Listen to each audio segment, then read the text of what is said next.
Well, hello, class, and welcome to Theology of Social Justice and Righteousness from Moody Bible Distance Learning. This is your fearless leader, Professor Jefferson, from the 7th grade science room, and I want to welcome you to week 7.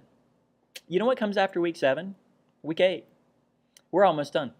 I know many of you, it's been kind of overwhelming, and some things have happened this 8 weeks. Thank you for sharing those with me and let me pray for you, and we're almost done.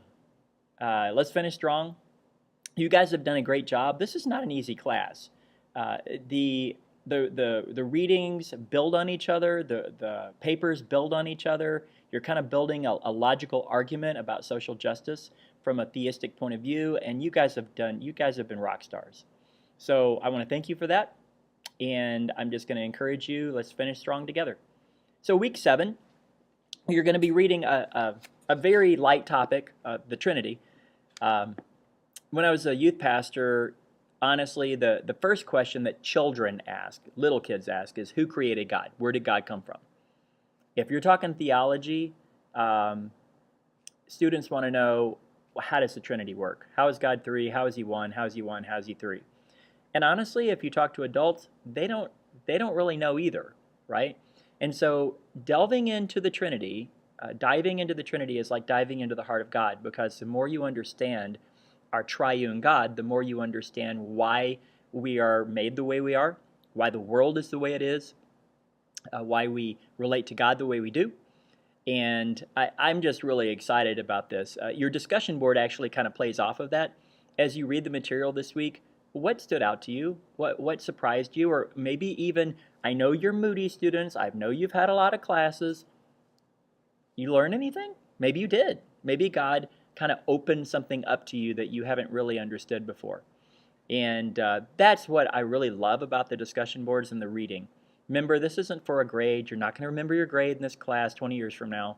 But my prayer is it would be part of the sanctification of growing you to look more like Jesus, the second person of the Trinity. So your paper this week is going to be looking at the Trinity, right? In fact, let me make sure I do it exactly what it says. Of course, we have now said that Christianity provides the best explanatory account of social justice, right? I think that you guys made that point. I think Perry said theism, and then Waterstorff argued for Christianity, and now you're going to take it one step further. In a 3 to 5 page paper, remember, please double space, save my eyes, love my eyes, please. Briefly describe the main aspects of Ware-Zazulio's understanding of the doctrine of the Trinity and explore ways in which such a framework can make sense of our understanding of social justice. I am really looking forward to this week's paper, reading this week's paper. This is really taking a deep dive into theology and into why it matters. How does theology play out in the normal day-to-day life of a Christian? When we're talking about social justice and righteousness, we are talking this week about that, right?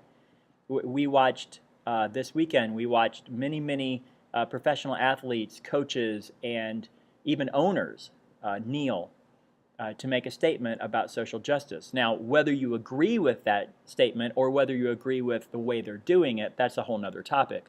But that is what, at the heart of what they're doing, is they're trying to say, I do not agree with some of the things that are going on in this country. Social justice, right?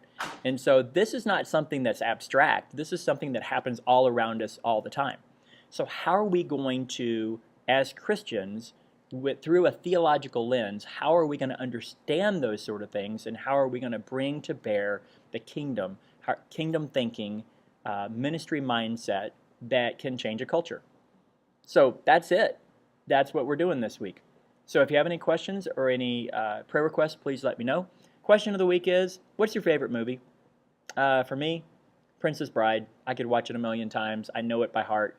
And each time it's still funny, and each time it's still, I don't know. I just love it. So what's that movie for you? Okay, that's it. Onward and upwards.